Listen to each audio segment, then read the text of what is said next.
Hello friends, welcome to YouTube channel Investonomic. तो आज हम बात करेंगे ट्रेंड के बारे में, जिसको बहुत सारे लोग वेस्ट साइड के नाम से या स्टार मार्केट के नाम से जानते हैं।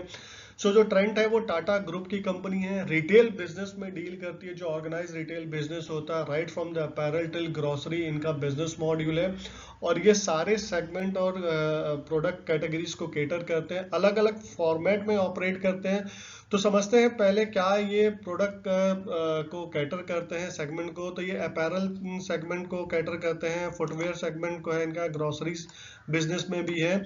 और ये लगभग 400 स्टोर से ऑपरेट करते हैं। अब आप सोच रहे होंगे ये 400 स्टोर किस किस नाम से हैं। तो ये इसमें स्टोर्स जो है Westside, Zudio, Star Market, Zara, ऐसे स्टोर से हैं जो काफ़ी ज़्यादा प्रोमिनेंट है। कुछ यहाँ पे जो इनका पेनिट्रेशन लेवल है वो काफी लो है। वो बुकर जो होलसेल के नाम से ऑपरेट करते हैं, वैल्यू मंडी, लैंडमार्क, उत्सा के नाम से ऑपरेट करते हैं। तो ये कंप्लीटली ऑर्गेनाइज रिटेल में बिजनेस करते हैं, right from the apparel till the grocery. और जो इनका स्टार मार्केट है, जहाँ पे ग्रोसरीज वगैरह डेली नीड्स की चीजें मिलती हैं, वो 50-50% का जॉइंट वेंचर है between Trent and Tesco, which is again UK based retail giant company. So जो ट्रेंड है, अगर आप देखें तो all segment of the society को वो केटर करते हैं।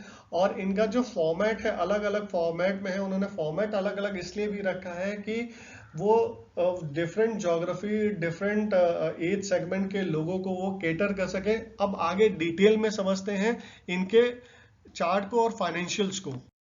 ये ट्रेंड का जो है, मैंने मंथली चार्ट लगाया हुआ है और देखें क्या शानदार परफॉर्मेंस है। 2012 नवंबर, मैंने 10 साल पहले का ट्रैक रिकॉर्ड लिया है। तो ये स्टॉक जो ट्रेड कर रहा था 112 रुपए पे ट्रेड कर रहा था।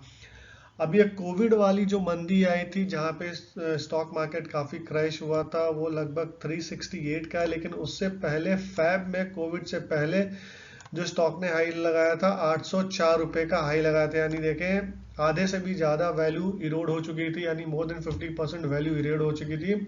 और अभी रिसेंट हाई जो नवंबर का हाई है, वो स्टॉक ने 1564 का लगाया हुआ है।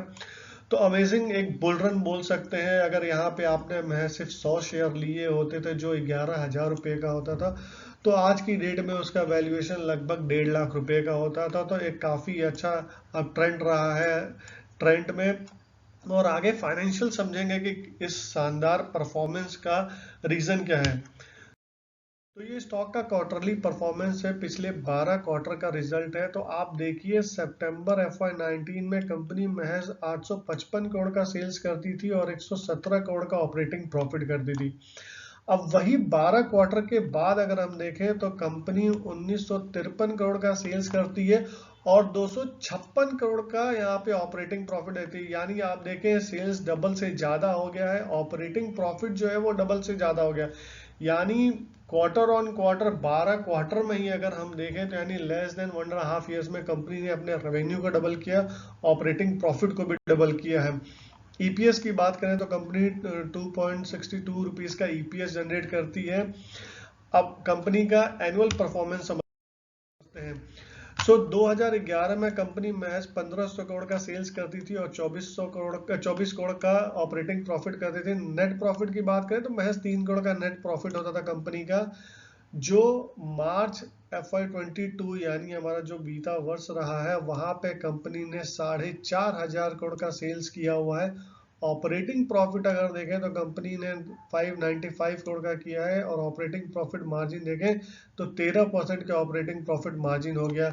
जो 2011 में महज 2% था ऑपरेटिंग प्रॉफिट मार्जिन और 2012 में -4% था। तो कंपनी ने सेल्स में परफॉर्मेंस तो दिखाया है, ऑपरेटिंग प्रॉफिट और ऑपरेटिंग प्रॉफिट मार्जिन में भी काफी अच्छा काम किया। तो जो नेट प्रॉफिट कंपनी कर रहा है वो 35 करोड़ का नेट प्रॉफिट आ गया है। अगर इसी को एक्स्ट्रापोलेट करके देखें टीटीएम बेसिस पे, ट्रेलिंग में अगर हम देखें तो कंपनी 6,500 करोड़ का सेल्स पोस्ट कर रही है और 945 करोड़ का ऑपरेटिंग प्रॉफिट कंपनी कर रही है। अगर ये ट्रेंड बरकरार रहा तो नेट प्रॉफिट जो है कंपनी का 287 करोड़ का नेट प्रॉफिट रहेगा। तो आप नंबर देखिए, ऑपरेटिंग प्रॉफिट देखिए, ऑपरेटिंग प्रॉफिट मार्जिन देखिए, कंपनी ने काफी अच्छा परफॉर्म किया over a period of time. और इसमें भूलना नहीं चाहिए कि कोविड वाला भी जो 1 या 2 साल था, वहां पे भी कंपनी, ऐसी सारी कंपनियों को काफी ज्यादा पेन पॉइंट था, उसके बावजूद भी देखें बैलेंस शीट काफी इंटैक्ट है, कंसिडरिंग की रिटेल बिजनेस है जहां पे कैपेक्स काफी करना पड़ता है इन टर्म्स ऑफ स्टोर्स वगैरह। तो ओवरऑल रेवेन्यू परफॉर्मेंस क्वार्टरली देखें एनुअल बेसिस पे तो काफी अच्छा है। अब कंपनी के कुछ फाइनेंशियल्स पे ध्यान देते हैं, वहां पे कुछ और ज्यादा हमको समझेगा डिटेल में। तो जो मार्केट कैप है वो 50,000 करोड़ का मार्केट कैप है। करंट प्राइस 1432 रुपए का है। ऑल टाइम हाई लो मैंने बताया हुआ है 1571 और 971 का इसका लो रहा है।